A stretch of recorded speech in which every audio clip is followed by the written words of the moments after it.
Warning, incoming game over. Warning, incoming game over. Bonsoir. That was weird. That was a weird game to watch. We're going to talk about it. We're going to kind of segment it. We're going to talk about the hockey part of it. Then in the second, we'll get into the elephant in the room, which I know we're all going to have to talk about. And then in the third, we want to talk about Arbor Jack Guy a little bit. Barely used tonight and struggling lately, significantly. But I'm Andrew Berkshire. I'm here with Jordan Hachey. Before we get into the first, how you feeling? I'm like emotionless right now. We've seen so many stupid games this year, and they just keep piling on.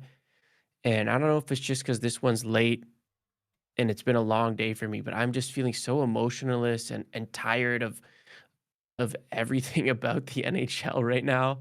At least we have the Habs because the Habs are so fun, and I'm feeling good about the team overall. That was a good game. I can't be too mad about the team overall, but just the product that the NHL is putting out there, really, really disappointing for me today. Yeah, I don't disagree, but we will get into that. We're going to talk about the hockey side of it first because there was some good stuff to talk about today. But after we get into that, we will talk about what really decided this game.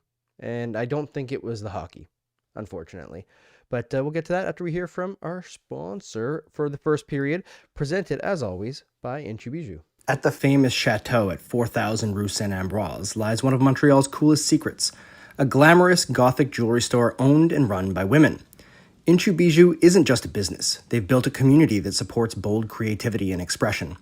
When I was first introduced to founder Astrid Episegomian's shop, I was floored by the detail, vision, and scale of what she's built from her own mind.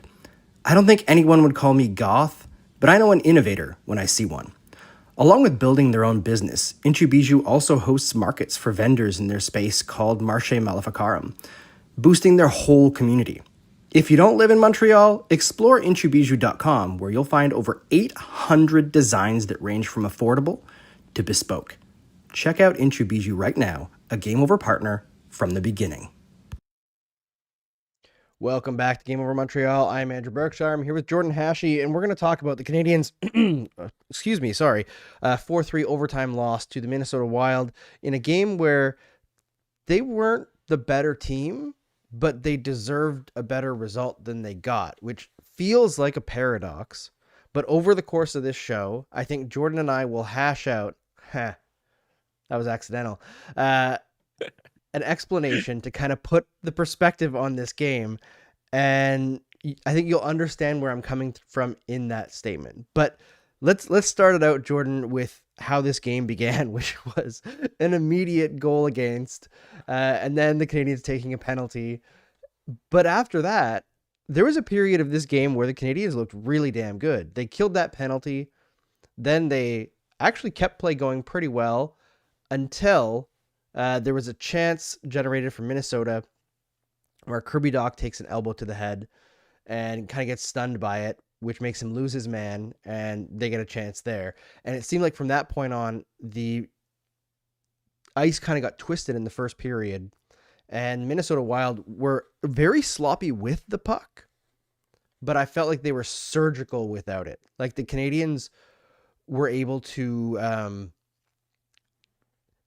disrupt the Minnesota Wild, but they weren't able to force the second mistake that's necessary to create a good chance, if that makes sense. Yeah, it was a weird first because It was. we got the last goal and they got the first goal, but the first half of the period was Montreal dominated besides that goal let in. Montreal absolutely dominated Minnesota. I remember the exact whistle. It was 10:23 was left in the first period. That's when it tilted back to Minnesota, and it was all Minnesota for the rest of the period until Brendan and Gallagher scored the nastiest goal I've ever seen. What was Right? that? I I was in a state of shock the entire intermission after that goal. I couldn't believe my eyes. That was so nice.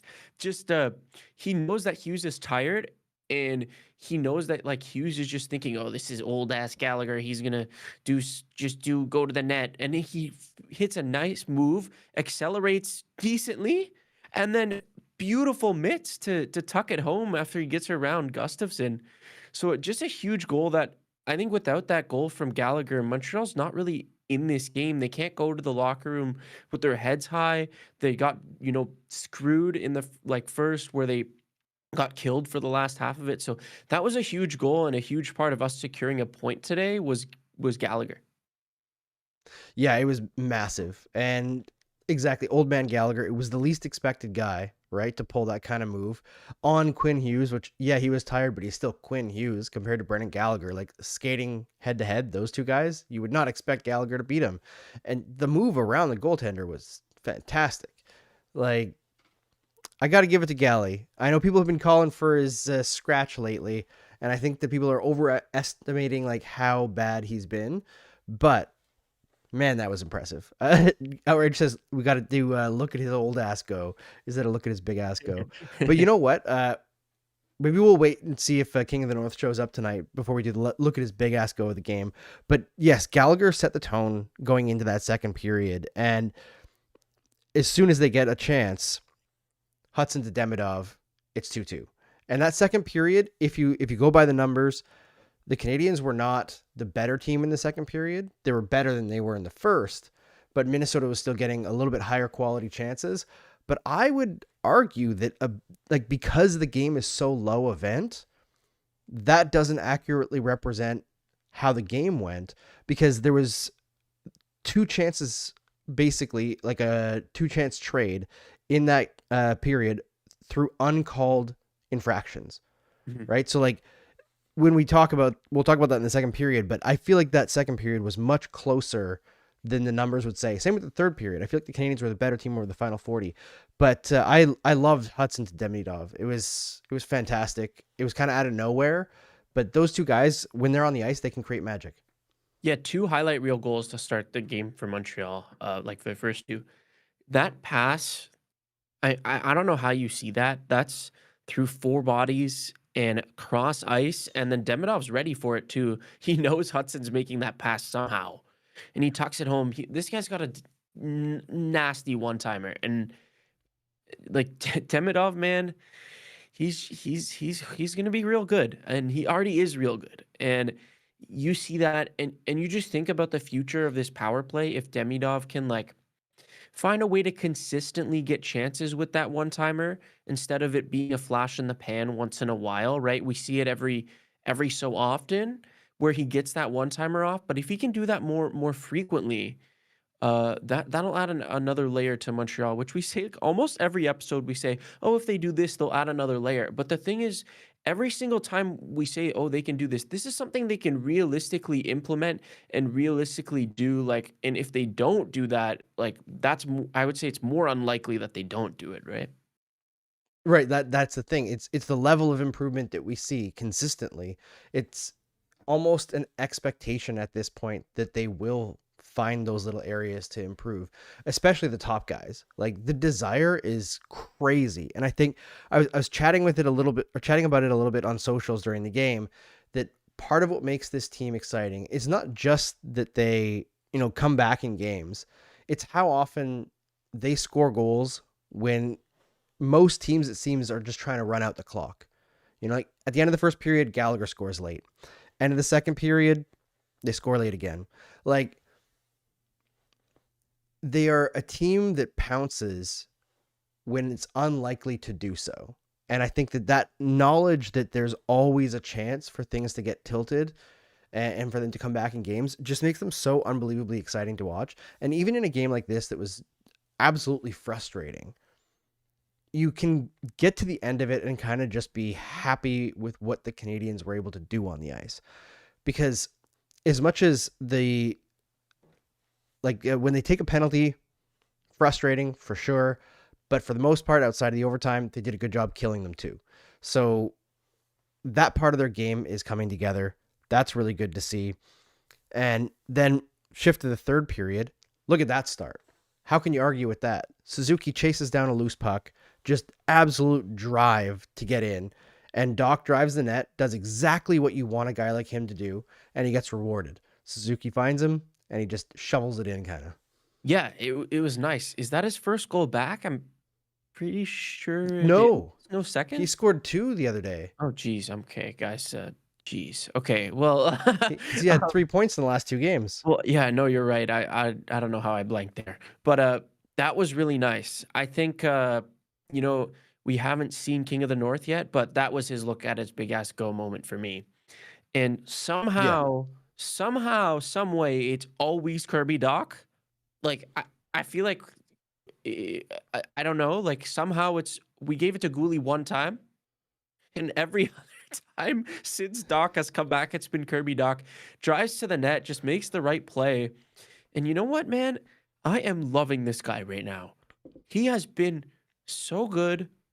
Like, if he can just keep finding his game, maybe develop a little bit.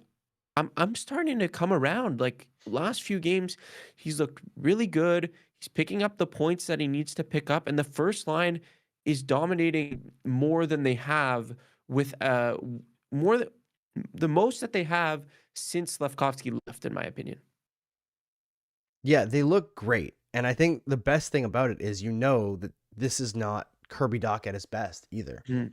Like, this is Kirby Doc getting his feet under him after a long period of time where he was out. And yeah, he's got 2 great line mates to work with. That's a huge advantage that he's been given right now, but he is taking advantage of it. And you can tell every shift that he's out there that he's fighting hard to be a part of it and that he wants to be an impact player.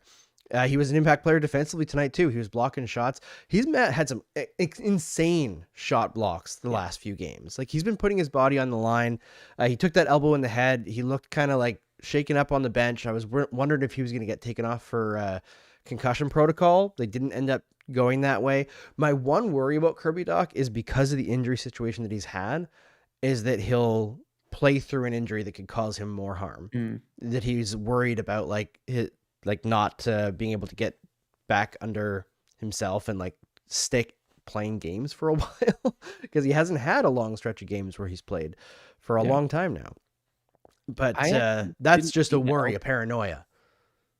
Totally fair. Yeah, that is kind of a scary thing, right? And the good news is, Andrew, well, we got one more game and then he gets 2 weeks or 3 weeks off. So True. that'll be really nice. I think for him especially, just tune the body back up, right? And I think it'll be especially good for Gooley as well. I think the break comes at a really strong time for Montreal.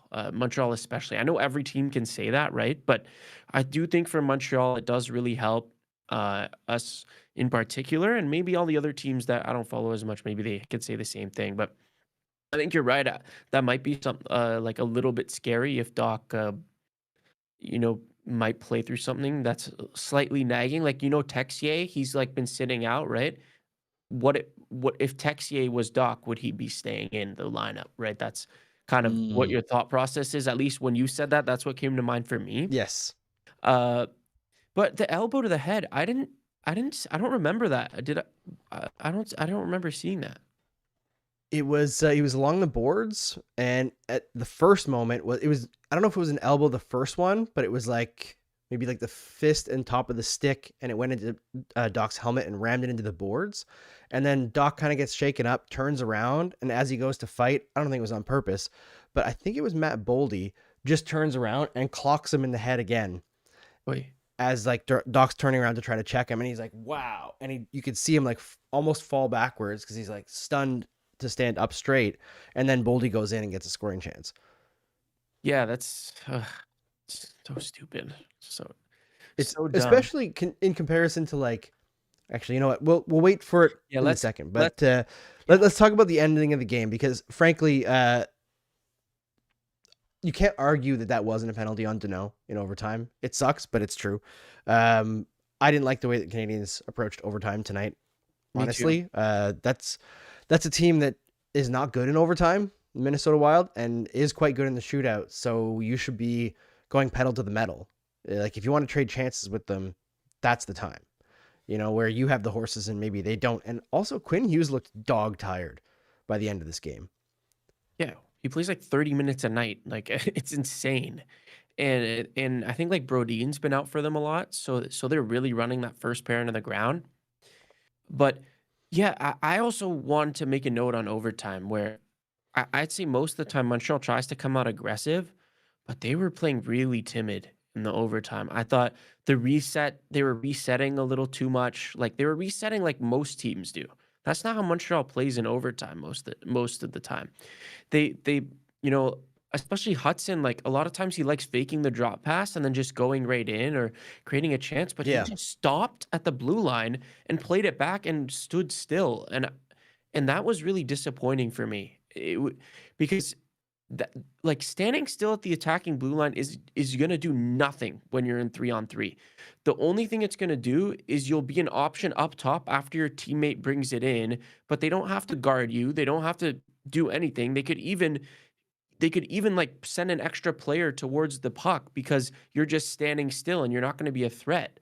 So yeah, it was a little disappointing. And then Minnesota kind of did the same thing as us, just chilling, whatever, random, regular overtime BS. But then they drew a penalty, and it was over. And all it really takes to draw a penalty is to just be aggressive in overtime. Like you drive the net and you get like a step on somebody for just a half a step. They're going to have to take, because there's too much open space. There's too many like availability of options. You know, it's easy to draw a penalty in 3-on-3 overtime comparatively, like if you have your feet under you. But I mean, I think the Wild were a little bit faster most of the night tonight, which maybe put the Canadiens a little bit at unease in overtime. What did you think about Dobesh? Because I saw some complaints. I don't think that I loved all the goals, but I thought he made enough big stops in this game that I'm not concerned about it. So for me, the first goal was really bad. It's the first shot of the game at a mediocre angle. Yeah. No screen. You gotta have that one, in my opinion. Yeah. But he battled, he fought back, and I do agree with you in the end. He made a lot of like high quality saves, which is really good to see. And I think he fought really well. But Montreal dominated the first 10 minutes. What's the rest of the game like if we don't let in a really weak goal in the first minute? That's really... Yeah. It's tough, you know, and like, I can't really fault it that much either. Cause like, yeah, it's a bad angle, but it's also like, it's from a decent place on the ice. It's off the rush. So like that adds an element that you have to account for with goaltending. And I just don't expect any of the Canadiens goaltenders to be like super high end, because they're just not those guys, you know? So I don't have like a super, super high standard for them, but it does. I feel like one of those 3 goals from Minnesota, either the first one or the third one, both good shots, both good quality chances. One of those I'd want him to have, but I feel like he had a few that probably should have been goals also. So I can't criticize him too much tonight. So I think what I can say to, like, before we wrap this up is, this is 3 games in a row where he plays extremely well, and then we have this. Like, you're okay with that, right? Like, if that's the standard, like a little bit, you know, a bit below average game today, but 3 games before that really good. You're happy with that. You move forward with that, and you still saw the fight and compete for Dobesh today, which is what you want to keep seeing. So overall, like, I'm not worried as of right now. Yeah, if this is a bad game for Jakub Dobesh, I'm really unconcerned. Like that's a good bad game to have, in my opinion. All right, let's go to the second period here, presented by Le Saint Motel, and we're going to talk about, unfortunately, the refs. We'll make it quick because, frankly, this game started late, and the next 2 segments will be quick, and then we'll go to the overtime period where you can have your say. You can ask us questions about whatever topic you want. But first, let's hear about Le Saint Motel. While you're browsing into Bijou's goth shop, head next door and discover Montreal's most unique selfie studio. Whether you're looking to take some banger pics of your Halloween costume or cosplay, or you want to make some memories with friends, Le Saint Motel has you covered. Experience their bombastic decors that are always changing, hop in the ball pit, and take advantage of their extensive and flexible on-site lighting. Head to lesaintmotel.com to book your time in the studio, book private time where you and your friends will be the only ones allowed in, or book the space for an event. The dedicated, caring staff will make sure that you have a good time. I do have one warning for you before you book. If you have kids, they won't want to leave. Whether you're at Le Saint Motel or in Chubijou, tell them Game Over sent you. Welcome back to Game Over Montreal. I'm Andrew Berkshire. I'm here with Jordan Hachey, and we are unfortunately talking about the refs again. Neither of us want to do it. I don't think anybody really wants to talk about the refs. It's not the part of the game that anybody really gives a crap about, but they make themselves part of it by games like this. Like this was garbage. I think we all know it when we saw it. I think at this point, if you're not willing to admit that something is wrong, I'm not trusting your judgment because it's real bad. There was a moment in this game specifically that I want to highlight, and that is the Canadiens were called, I believe it was Lane Hutson, on a trip on, I think it was Quinn Hughes actually, in the second period. Fine with that call. The almost exact same thing happens the other way, except for, I think it's Jake Evans is hooked for like 30 straight feet on the ice skating, and then tripped up and goes dangerously into the boards, significantly more so actually than the Quinn Hughes trip from Lane Hutson. And not only was there no call on the play, which is really not that far apart in terms of time in the game or situation, you can hear the ref on the broadcast. I heard it on the RDS broadcast, repeatedly saying, what do you want to call for? Or I think it was like, what do you want called? Or what do you want to call for? And then at the end, I don't know for sure 100% that he said this because I only heard it the one time. I haven't gone back and checked yet, but I'm pretty sure I heard him say, what do you want called? Are you a girl? And if that is what was said, I don't know if it was the ref who said that or a player on the ice because I'm not psychic, but if an official said that, come on. Like sexist bullshit like that, let's be real here, just not acceptable. And I don't think talking to players that way is acceptable for a so-called professional either. And I know players say heinous shit to refs, but if you're going to be the one who holds the standard of enforcing rules, you can't act like that back. Yeah. But Andrew, did you know you can get fined if you flip a bird as a joke? But you're not allowed. But you're allowed to do things like that. And if it was a ref, like if that's what it was, they're not getting any repercussions whatsoever. And that's Zero. That's the sad part. I think like that is just a dumb comment. Like, what's the point of saying that? It makes no sense. It kind of bleeds into the hockey culture that is not good. The hockey culture that creates these trials that we've had, right? And that's just gross. And I didn't pick that up. I was watching on Prime. Maybe they didn't have it. I don't know. I didn't pick it up personally, but if that is what was said by a ref, that's gross. And also, to make it worse, that was after one of the most blatant calls you'll see. Like, to make matters worse. So I'm pretty disgusted by that. Yeah, and I just want to also just make it clear for a second that it doesn't make sense as like an insult either, because it is clearly meant to be insulting, right? But the idea that women complain more than men, no.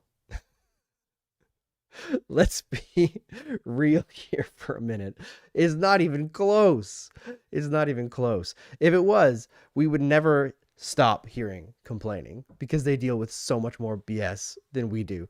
But yeah, the whole thing is really embarrassing. I don't know what exactly is going on yet with these like the official situation in Montreal specifically, or versus Montreal specifically, the continual problems with the third period and the fact that they can't even draw calls when they're trailing, where everyone else seems to get a pretty significant push from like the NHL's game management.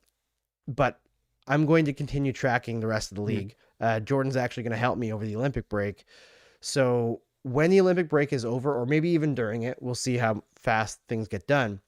There's going to be some pretty big publishings coming out of that project, I think. And I am looking forward to seeing where it goes, because once I have the whole league tracked, there can be a lot more understanding of how big of an outlier what's going on with the Canadiens actually is.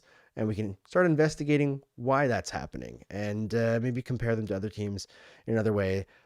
Outrage had a great comment earlier in the show, said that like it's just getting old. I think that's the biggest feeling that I have about the ref thing, is it's just, I'm tired of that being a deciding factor in games that are close. Yeah, so I agree. It's so tiring. That's why I was saying at the top of the show that I'm like, I don't have emotion. Like I just feel numb. Like it's so bad. I'm so surprised at how bad it actually is. Like, and then let's talk about another call, which was somehow worse than the Evans call, by the way, or the Evans no call. Demidov makes a beautiful toe drag, goes to rip a shot in the slot, and Zach Bogosian lumberjacks the bottom of his stick, and it snaps. Yep. And on the Prime broadcast, they say, oh, and Demidov's stick blows up. And I thought, oh, maybe his stick just blew up. But then I saw, I think it was you even who tweeted about, or Blue Sky wrote about it and said, oh, that's a egregious slash, something like that. So I went back, I checked the replay, and he two hands him right as he's shooting open in the slot, and there is no call. What is a penalty? Someone wrote in the chat earlier on, oh man, I need to find the comment. Every time I feel like the guy from Caddyshack who's like, there is no God, but it is, what is a penalty? Because if that is not a penalty, what is? This game isn't real. This game isn't real. I don't know, man. It's hard to see it any other way, because it's literally the most automatic call that exists. Like, even puck over glass is not as automatic as straight up denying an obvious scoring chance with an infraction, especially an infraction that leaves evidence on the ice of what you did. Yeah. It makes no sense. I remember being told repeatedly last week when Zach Bolduc took his extra slashing call after the double rough situation, and it was like way late, and behind the ref's back, Bolduc gave a little slash on the shin pad. And the back ref was like right away taking the extra 2 for Bolduc in a situation where like the Canadiens were expected to get a power play. And I was told repeatedly by so many people, well, that's just automatic. No discipline. They're always going to call that slash. Is this not more automatic? Like, you cannot possibly miss that. The puck is right in front of your face. One of you has to see that. Yeah. Like that's a training problem. That's an eyesight problem. I don't know. You can't even make that up. An amateur ref will see that. And I have not reffed hockey in like 7 years. I will see that. Honestly, like it's a snap stick. Now, granted, I didn't see it on the broadcast, so maybe I won't see it. But my point stands that was just awful. And they also missed like just like a dumb high stick on we high stick Hartman right off a face-off in the third. They showed it on the replay, and I was like, oh, okay, like where's the call? Like and like I'm like seeing these calls that are in our favor, and I'm mad because Yeah. It's just there's so many missed calls that like even if one goes my way, like I'm still pissed. That's how bad it Yes. is. Well, I don't want the makeup call. I don't want you to fabricate something to like make me feel better or make the players feel better to act like, oh, well, I listened to you, so I found something. No, call it when it matters. Call it when it's happening in the game because, yes, missed calls matter in terms of the lost opportunity of power plays. That's like the one way that you can kind of look at like how we can track power plays and like their impact on games.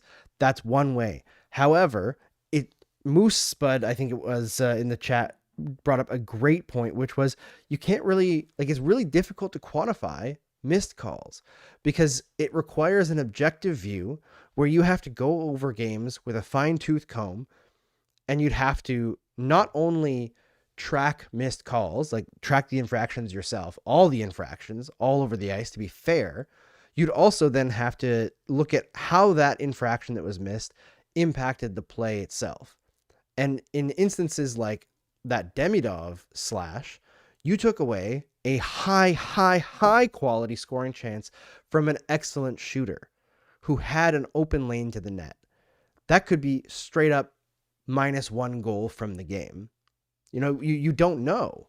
Yeah. But it's a high quality one, right? Whereas, you know, a trip behind the play, like Zach Bolduc's undisciplined tap on the shins. Yes, I agree. Punish that. Zero impact on the game whatsoever. But that's what has to be called. It's silly. Yeah.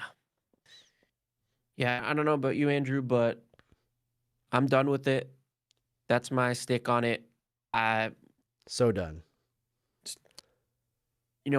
Maybe one day we'll get some accountability for the refs, but that day is not today. That is not this year, probably, unfortunately. No, it is definitely not. Hopefully we'll get some evening out here coming soon. But let's switch gears to the third period. Welcome to Game Over Montreal. I am Andrew Berkshire. I'm here with Jordan Hachey, and we're done talking about the damn refs. We're going to talk about Arber Xhekaj, who barely played tonight. I just recently was looking at the last week, because I was looking at our Player of the Week poll that's in the Discord now. I threw it up today, but because I forgot on Sunday, I figured we'll do that Player of the Week announcement on Wednesday, the last game before the Olympics. And so you can go vote in the poll in the Montreal public chat for who you thought was the Montreal Canadiens Player of the Week. The options are Nick Suzuki, who had 5 points, 2 goals, 3 assists. Cole Caulfield, who had 3 goals, 1 assist. And Noah Dobson, who had 1 goal, 4 assists. Jakub Dobeš, who had a 931 save percentage and something like 6.5 goals saved above expected over 3 games, which is crazy. So go vote in that. But in looking for the Player of the Week stuff, I was just sorting stats by the last week. And Arber Xhekaj, oh boy, he got murdered last week. All 3 games. Yeah. It was brutal out there for him. And didn't play much tonight. What are your thoughts on Arber? So yeah, I had the same idea as you where I want to talk about him today because I swear he played 3 shifts, and I think someone said he played less than 6 minutes, which maybe not quite 3 shifts, but it's 1 or it's 2 shifts per period, and it's been hard because obviously this is a player that really needs development. This is a player that is very unique because you want him to be a modern enforcer, not an actual enforcer, right? And yeah, as you kind of find the line between that, there's a lot of leeway for Arber Xhekaj to develop. And I think, when we started with him, when did he start playing? In 2022 maybe? Or 2021? I think 2022. And it was slow running, but he's developed pretty slowly, but I thought he's gotten, much better. And then you head into this year now, there's real expectations for the team. He still hasn't developed into a, yes, you got to play him every day guy. And because of that, he's getting the short end of the stick almost every game. And with a player that needs to develop, how can you justify having a player that you still need to develop on a contending team in the future that can only play 6 minutes a night in a game like today? Yeah, it's a tough situation because on the one hand, I feel like the coaching staff does want Arbor Xhekaj in the lineup. I think they prefer him over the other options that they have. I think they like the unique element that he brings to games. And ironically, I think when he focuses on just being a hockey player, he's better than when he's focused on bringing that unique element. It kind of gets him off of his game. And it seems like he can't win because he has to bring that element to a certain extent. And when he's not bringing it, kind of the fans feel like he's hiding himself in some way, even though he's playing good hockey, like not being aggressive enough. And then when he overextends, his play falls apart. And a game like tonight, I feel like the coaching staff saw the pace of the game because it was a very low event game, but it was very low event because there was a lot of stalemates where like either the Canadiens or the Wild would have the puck and they would be trying to attack and they wouldn't be able to get through the other team's defense. There was a lot of that going on where it was just like battles of territory without shots on net or shots at the net. And I think they saw the pace that the game was being played at and like the precision that Minnesota was attacking with, and they didn't think that Arbor could handle it. And I think that's something that is incumbent upon him to prove them wrong about. And I understand that people think that he has like a hard time or like there's an unfair standard against him from the coaching staff in comparison to other players. I would agree that he probably deserves more rope than like Jaden Struble gets. But let's be real, he's also playing more than Jaden Struble, and for a good reason. He's been better.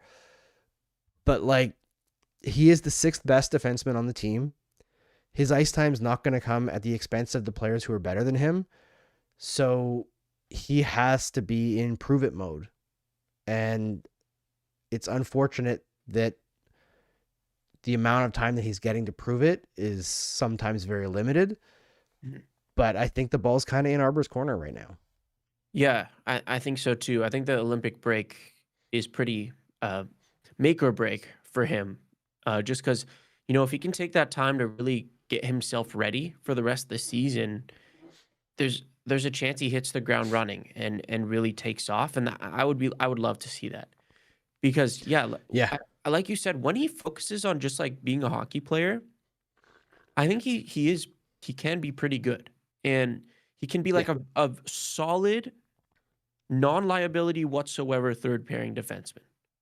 And I think he just needs to find the line where he can do that and also bring the physical element, but not go too far. And I think he keeps, tweedling the line, or that's not a word, but I think you get my point. It's a word now. I think you get my point. Is he keeps walking the tightrope, and he just keeps falling off, just barely. And I think if he can find it, he's got a long-term place on this team.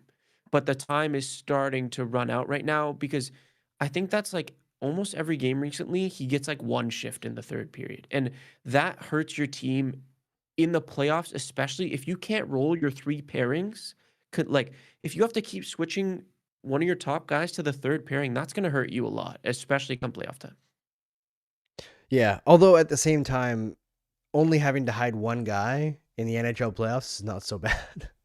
Like some teams get down to like 3 defensemen that they trust in the finals, right? And I think the Canadiens are in a pretty fortunate situation that their top 5, there are not very many teams that I would take the top 5 of on defense over the Canadiens, if any.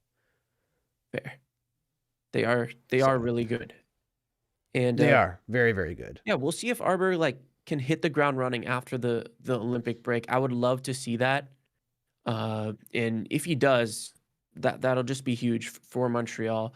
One thing I do want to add quickly is that I think next year, Engstrom probably. Like if Jacky doesn't look much better or like at least a bit better down the stretch, I think Engstrom has a good chance of taking his spot.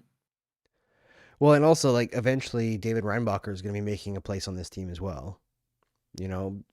Hopefully anyway.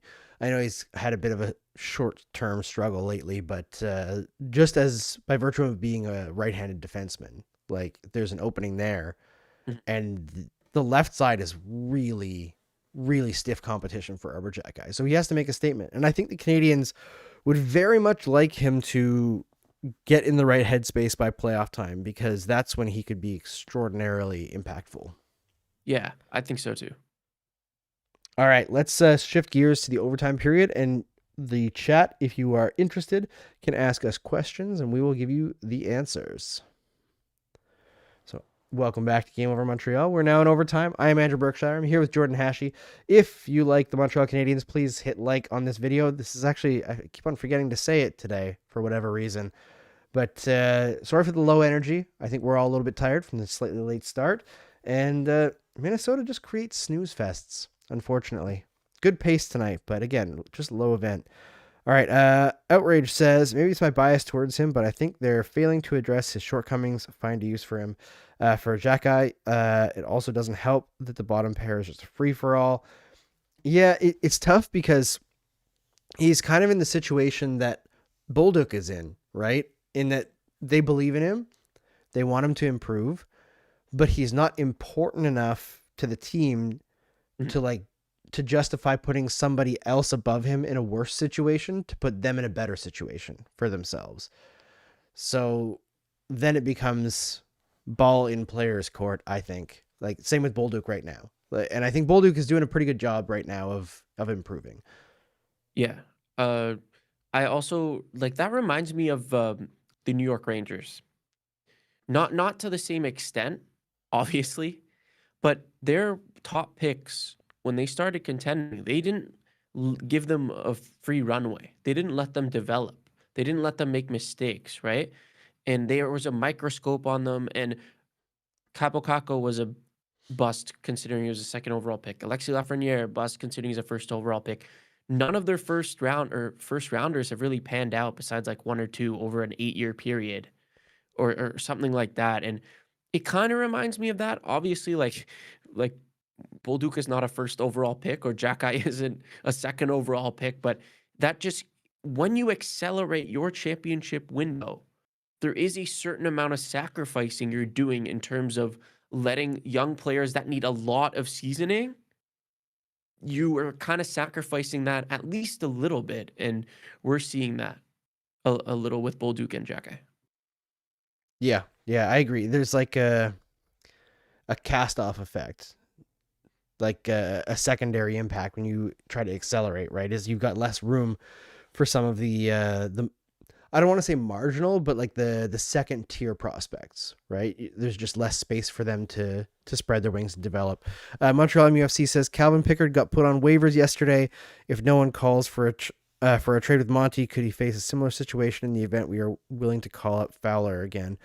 I don't think they're putting Montembeault on waivers.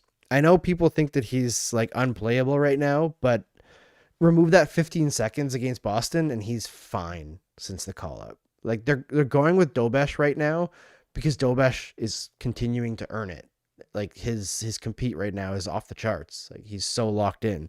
Mm-hmm. So yeah, I wouldn't be upset if they gave Monty one before, like the last one before the break, but I also wouldn't be upset if they just ran with Dobesh either.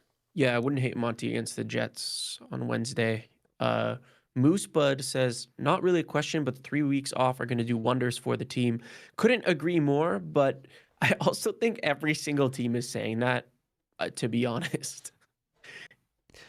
Agreed. I think that the Canadiens are standing to benefit less than the older teams.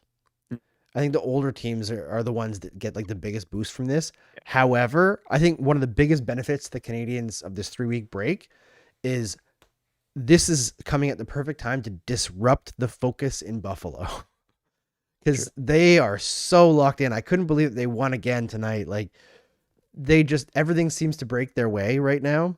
That 3-week break is going to break up that, like, we are so locked in focus. Maybe they'll come back with it. I don't know. But, like, it's very unlikely to carry that vibe through a whole, like, vacation, you know? So I think that will help. Like, all the red hot teams at the Atlantic, the Canadiens are probably, like, in the mid tier of who's winning the most right now. That benefits them, I believe. Yeah, it would, and also probably like the two best players that aren't going to the Olympics are on our team. So like we'll have the best players in the league that are rested will be on Montreal when they come back in Hudson and Caulfield. So that's pretty nice. Yeah, it's a nice way to put it. And I mean, you could even throw like Dobson in there, right? Oh yeah, Like, he's definitely Dobson one of and the Matheson players. getting a rest right now with how much they've been playing, Mhm. very, very clutch. Like, the only thing that I'm kind of annoyed about is I feel like Kirby Dach could use a chance to keep playing. Yeah. Or if you look at Minnesota, right? Hughes and Faber, they're playing 30 minutes a night, maybe not quite that much, but their time on ice is egregious, and they're gonna be the second pair in the tournament, right? So that's a lot of tread on your tires. I know a lot of people always talk about, especially with like Connor Hellebuck, where it's like, oh, did you overwork him in the season? And by the end of the season, it's just too much on the human body where he can't be quite as effective as he normally is. Like, can that happen with players? Because that might be something you're Yeah. thinking about if you're Minnesota, or like if you're a Minnesota fan. I would be somewhat concerned about that, to be honest.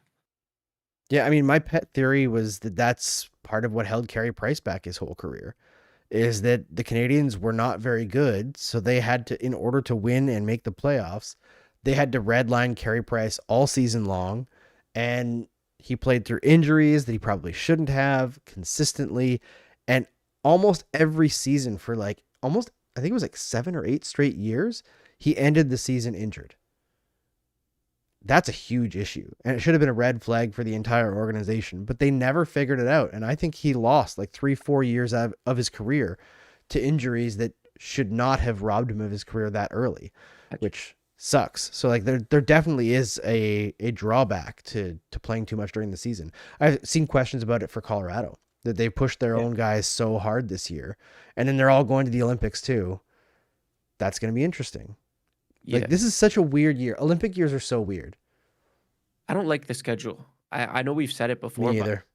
they should have just made the season start 2 weeks earlier, and then at least you're like getting a few less back-to-backs in, and that would honestly really help.